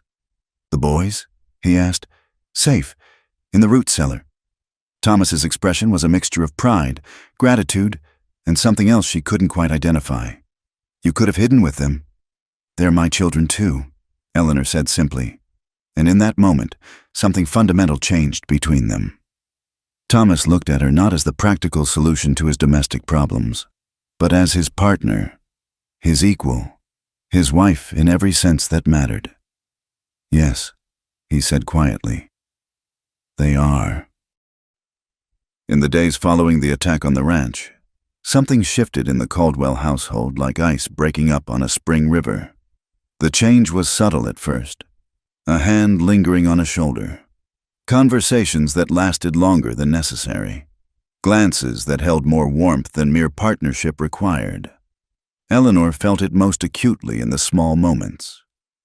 When Thomas returned from checking the cattle each evening, he sought her out in the kitchen not just to report on the day's work, but to ask about her thoughts, her concerns, her plans for the boys' education. When she tended to Jake Morrison's healing shoulder wound, Thomas watched with an attention that seemed to catalog every competent movement of her hands.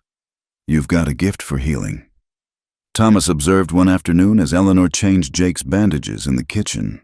The ranch hand had been staying in the house since the attack, and his shoulder was mending well under her careful attention. "My mother taught me," Eleanor replied, securing the clean bandage. "She said every woman should know how to tend wounds in illness. Never knew when you might be the only help available." "She was a wise woman," Thomas said, and Eleanor caught something in his voice that made her look up. He was watching her with an expression she couldn't quite read. Admiration, perhaps, mixed with something deeper. Jake cleared his throat, reminding them both of his presence. "Mrs. Caldwell, I can't thank you enough. Doc in town couldn't have done better." Eleanor felt heat rise in her cheeks at the praise. Just doing what needs doing.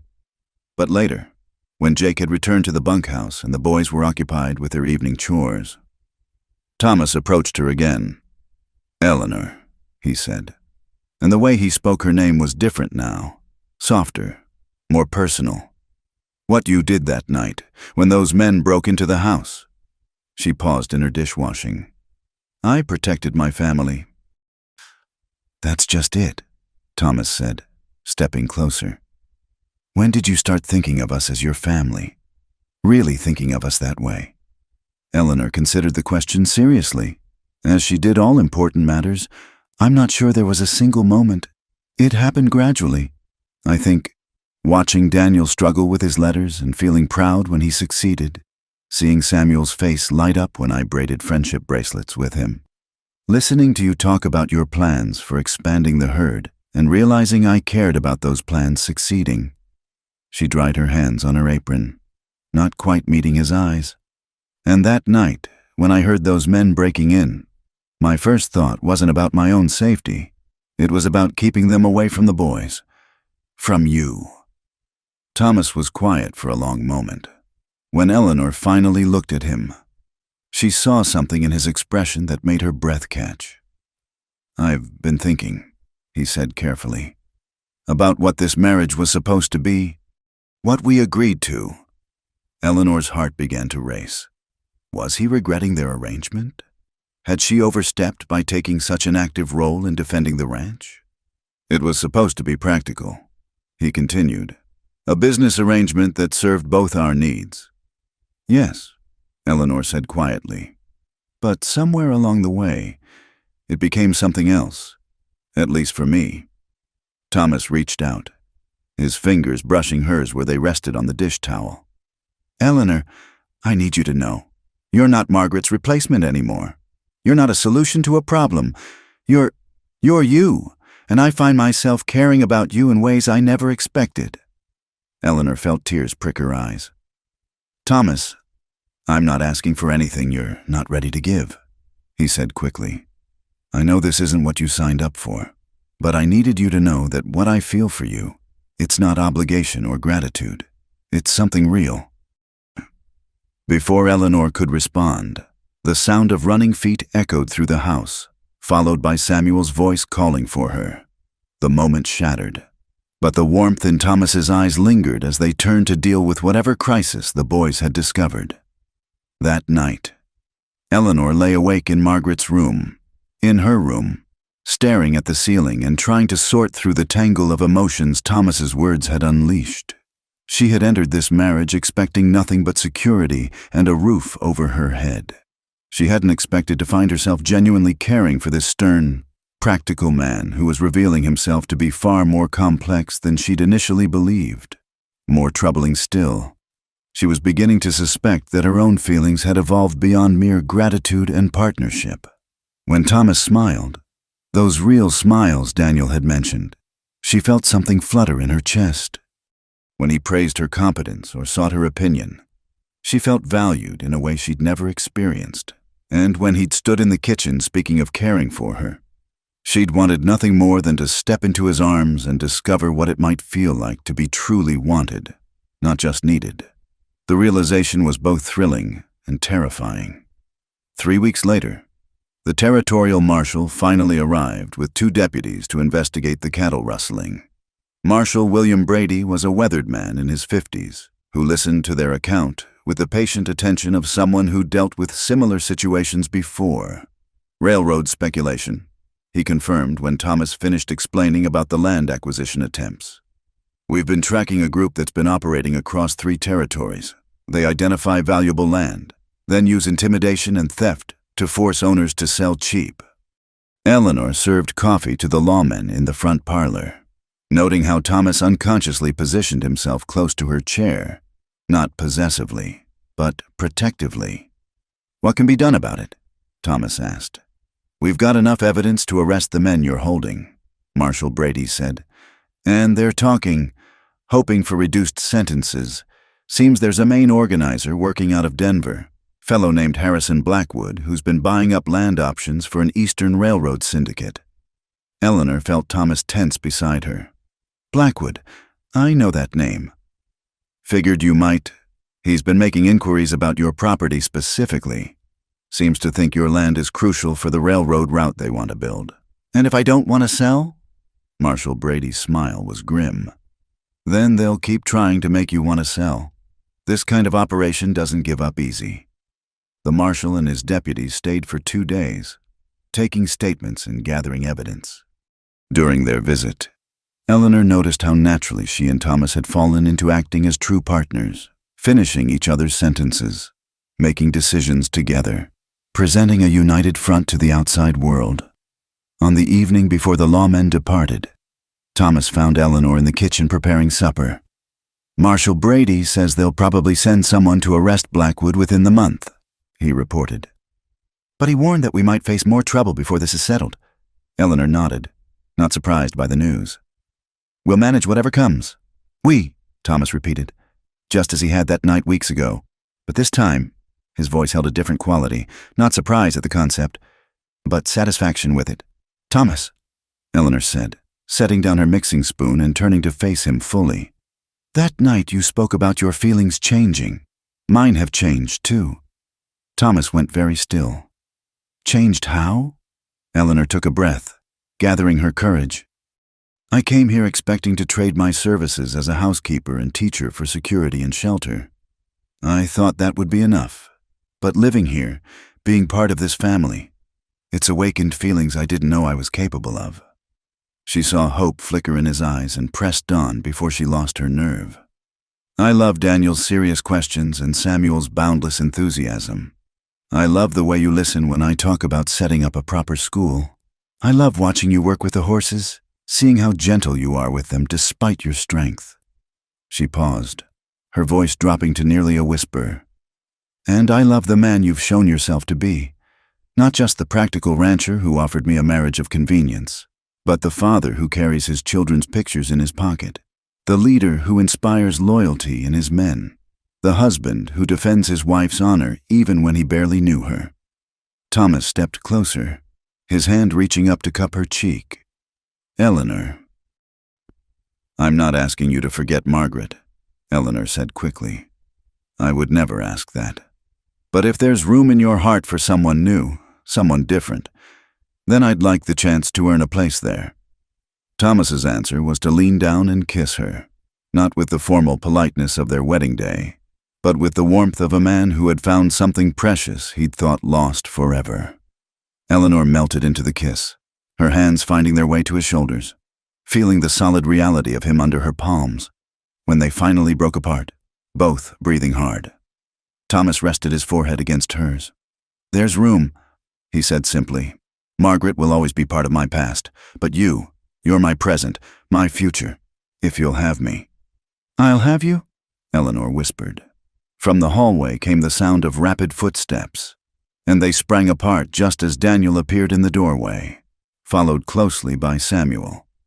"Papa, Miguel says dinner smells so good it could wake the dead," Samuel announced cheerfully, apparently oblivious to the charged atmosphere in the kitchen. Daniel, however, looked between his father and Eleanor with eyes that seemed far too knowing for a 7-year-old. After a moment, a slow smile spread across his face. "You were kissing," he said matter-of-factly. Eleanor felt her cheeks flame, but Thomas just chuckled and ruffled his son's hair. "Indeed we were." "Does that mean you really love each other now?" Samuel asked with the directness of childhood. "Not just married for practical reasons love, but real love?" Eleanor and Thomas exchanged glances, and she saw her own joy reflected in his eyes. "Yes," Thomas said firmly. "Real love." Samuel whooped with delight and launched himself at Eleanor, wrapping his arms around her waist. "I knew it. I told Daniel that Papa's smiles were getting bigger and that you got a special look on your face when you watched him work." Daniel approached more sedately, but Eleanor could see the pleasure in his expression. "I'm glad," he said simply. "Mama would have wanted Papa to be happy again." The generosity of the statement, coming from a child who had lost so much, brought tears to Eleanor's eyes. She knelt down and gathered both boys into her arms. "I love you both so very much," she said. "And I promise to take good care of your papa, and we'll take good care of you too," Daniel said solemnly.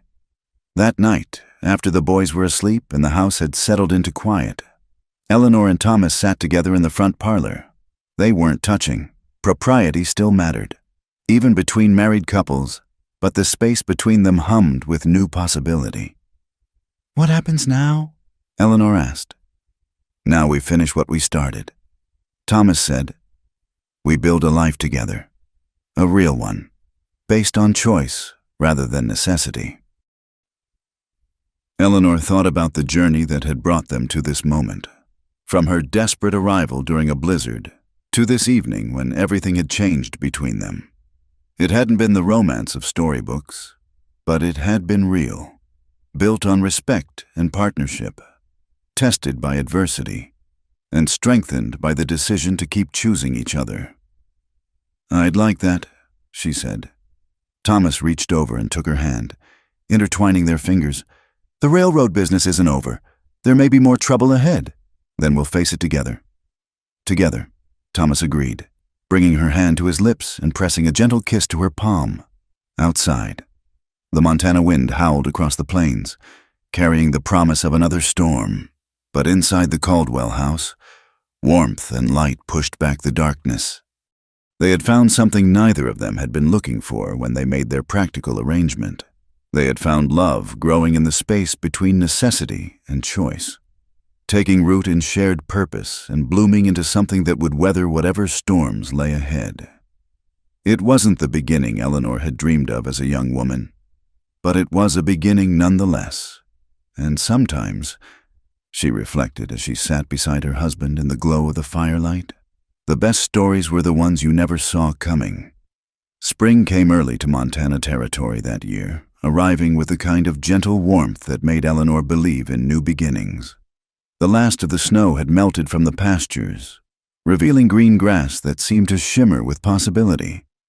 6 months had passed since the arrests of Harrison Blackwood and his associates, and the Caldwell Ranch had settled into a rhythm of peace and prosperity that felt almost too good to be true. Eleanor stood at the kitchen window, watching Thomas work with a new colt in the corral while Daniel and Samuel perched on the fence, offering encouragement and advice that the horse ignored with dignified patience. The scene filled her with such contentment that she had to pause in her bread-making to simply absorb it. "Mama, the school children are here," Samuel's voice carried from the front yard, bright with excitement. Eleanor wiped her hands on her apron and hurried to greet her students. The informal school she'd started in the upstairs room had grown from just Daniel and Samuel to 8 children from neighboring ranches, their families grateful for the opportunity to provide proper education without the long journey to town. The morning lessons proceeded with the usual mixture of eager questions and restless squirming. Eleanor found herself thinking, not for the first time, how different her life had become from the uncertain, desperate woman who had arrived at these gates during a blizzard. That woman had been seeking mere survival. This woman, Mrs. Eleanor Caldwell, had found something far richer. At midday, when the children broke for lunch, Eleanor was surprised to see Thomas approaching the house with an expression she couldn't quite read. He'd been spending most of his time in the north pasture, preparing for the spring calving season. "Eleanor," he called, "could I speak with you for a moment?" She followed him to the front porch, noting the way he kept glancing toward the road as if expecting someone. "Is something wrong?" she asked. Before Thomas could answer, the sound of wagon wheels drew their attention. A small convoy was approaching, not the usual ranch traffic, but something more formal. Eleanor recognized Reverend Morrison's buggy in the lead, followed by several wagons carrying what appeared to be half the population of Bitter Creek. "Thomas Caldwell," Eleanor said slowly. "What is going on?" Her husband's serious expression cracked into something that might have been sheepishness. "Well, you see, I've been thinking about something you said months ago, about how our first wedding was more of a business transaction than a real celebration." Eleanor's heart began to race as the wagons drew closer and she could make out familiar faces. Mrs. Murphy with a covered basket. The Henderson family, despite their past coolness. Even Jake Morrison dressed in his Sunday best, despite his still healing shoulder. "Thomas," she began. "I know we're already married," he said quickly. "Legally and binding and all that, but we thought, that maybe it was time to do it properly, with flowers and music and a celebration that matches what we've built together." The wagons had reached the house now, and Eleanor could see that they were loaded with food, decorations, and what appeared to be Mrs. Henderson's prized fiddle. Reverend Morrison climbed down from his buggy with far more enthusiasm than he'd shown for their first ceremony. "Mrs. Caldwell," the preacher called cheerfully, "I hope you don't mind the intrusion, but your husband was quite insistent that we mark this day properly." Eleanor looked from Thomas to the gathering crowd, her throat tight with emotion. "This day? Our 6-month anniversary," Thomas said softly, "the day our contract marriage became something real." Samuel came running from the corral, with Daniel following more sedately behind. Both boys were grinning with the satisfaction of people who'd been keeping a wonderful secret. "Surprise, Mama!" Samuel shouted, launching himself into Eleanor's arms. "Papa planned a real wedding for you." Daniel approached with his characteristic seriousness, but his eyes were bright with pleasure. "We helped," he said proudly. "I picked the flowers, and Samuel helped Papa practice his speech." Eleanor felt tears begin to gather as she looked around at the faces surrounding her, people who had once viewed her with suspicion and distrust, now here to celebrate the love she and Thomas had found together. "I don't know what to say," she whispered. "Say yes," Thomas suggested, his own voice rough with emotion. "Say you'll marry me again, properly this time. Not because you need shelter or because I need a housekeeper, but because we choose each other, because we love each other." Eleanor's answer was to throw her arms around his neck, laughing and crying at the same time. "Yes," she said. "Oh, yes." The next hour passed in a whirlwind of activity. Mrs. Murphy and several other women whisked Eleanor away to help her prepare, while the men set up tables and chairs in the front yard. Someone had even brought wildflowers, early spring blooms that Daniel had carefully gathered from the meadow. "Now this is more like it," Mrs.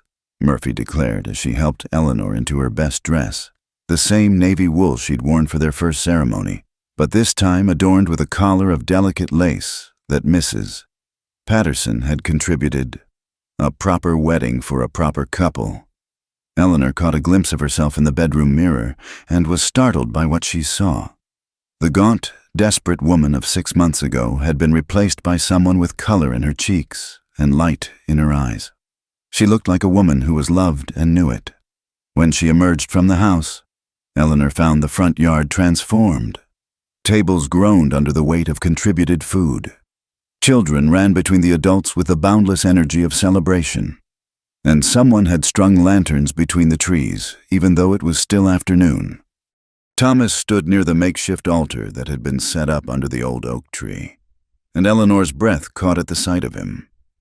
He'd put on his best suit, the same one he'd worn for their first wedding, but everything about him was different. Where he'd been stiff and formal before, now he was relaxed and smiling. Where his eyes had been careful and guarded, now they were warm with the certainty of a man who knew he was marrying the woman he loved. As Eleanor walked toward him, she was vaguely aware of the gathered crowd, of Mrs. Henderson's fiddle playing a sweet melody, of the children's excited whispers, but her attention was focused entirely on Thomas and the way he watched her approach, as if she were the most precious thing in his world. This time, when Reverend Morrison asked if she would take Thomas Caldwell as her husband, Eleanor's "I will" rang out clear and strong, without hesitation or doubt. And when Thomas made his vows, His voice carried across the yard with the confidence of a man speaking absolute truth. "Eleanor," he said, taking her hands in his. "6 months ago, I offered you a practical arrangement. Today, I'm offering you my heart. You've brought laughter back to this house, wisdom to my children, and love to a man who thought he'd never find it again. I promise to cherish you, to stand by you, and to choose you every day for the rest of my life." Eleanor's own vows were simpler but no less heartfelt. "Thomas, you gave me shelter when I had nowhere else to go. But more than that, you gave me a family, a purpose, and a love I never dared to hope for. I promise to be your partner in all things, to love your children as my own, and to help you build a future worthy of the dreams we share."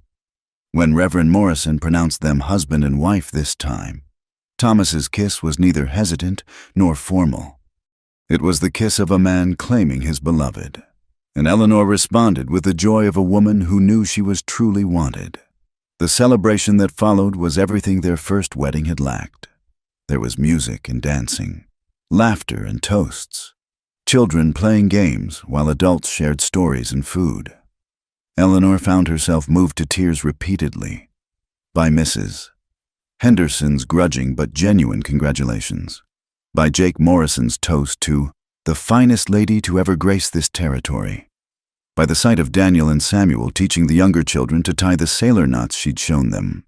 As the sun began to set, painting the sky in shades of gold and rose, Eleanor found a moment of quiet with Thomas on the front porch. The celebration continued in the yard below them, but they were briefly alone. "Thank you," she said, leaning against his shoulder, "for all of this, for giving me the wedding I never knew I wanted." "Thank you," Thomas replied, his arm tightening around her, "for giving me the family I thought I'd lost forever." They sat in comfortable silence for a moment, watching their friends and neighbors celebrate the love that had grown from practical necessity into something beautiful and enduring. "Do you think Margaret would approve?" Eleanor asked quietly. Thomas considered the question seriously, as he did all important matters. "I think she would be happy that her children have a mother who loves them, that her husband has found joy again, and that this house is filled with laughter. Margaret always believed that love wasn't something finite, that there was always room for more." Eleanor felt a weight she hadn't even realized she was carrying lift from her shoulders. She would never replace Margaret in the boys' memories or in the history of this family, but she had carved out her own place, not as a substitute, but as something new and equally precious. "Papa! Mama!" Samuel's voice carried up from the yard. "Come dance with us." They rejoined the celebration, and Eleanor found herself swept into a lively reel with Thomas while the children clapped and laughed around them. She was breathless and dizzy when the music ended, but she couldn't remember ever feeling so purely happy. As the evening wound down and the guests began to take their leave, Eleanor was touched by the warmth of their farewells. These people had truly accepted her now, not as the desperate stranger who had married Thomas for security, but as Eleanor Caldwell, valued member of their community.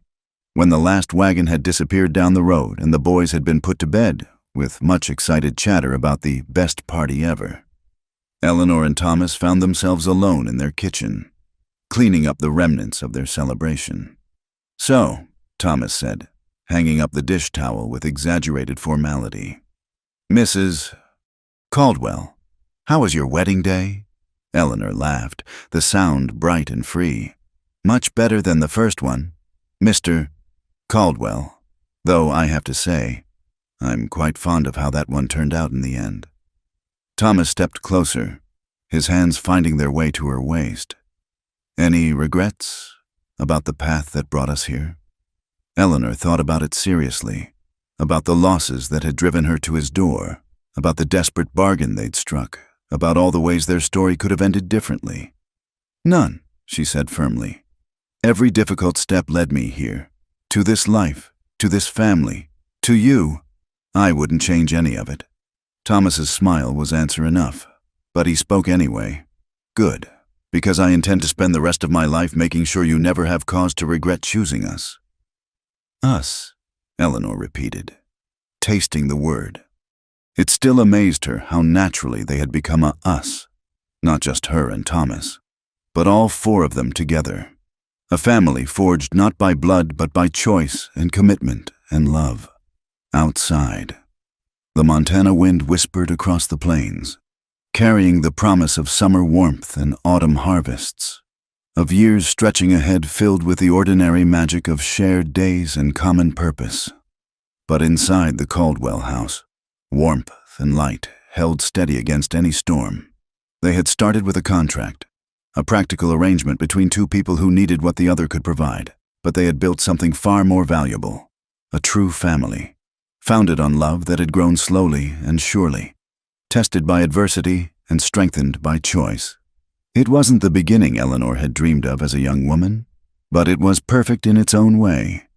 Because sometimes the most beautiful love stories weren't the ones that began with passion and roses, but the ones that began with two people choosing to stay, to work, to hope, and discovering along the way that they had found something worth keeping forever. In the harsh frontier of Montana Territory, where survival often mattered more than sentiment, Eleanor Caldwell had learned that love didn't always arrive with fanfare. Sometimes it came quietly, wearing work clothes and practical promises. Sometimes it grew in the space between necessity and choice, taking root in shared purpose and blooming into something that could weather any storm. And sometimes, if you were very fortunate, it became the foundation upon which you built not just a marriage, but a home, a family, and a future worthy of all the hope you'd ever dared to carry.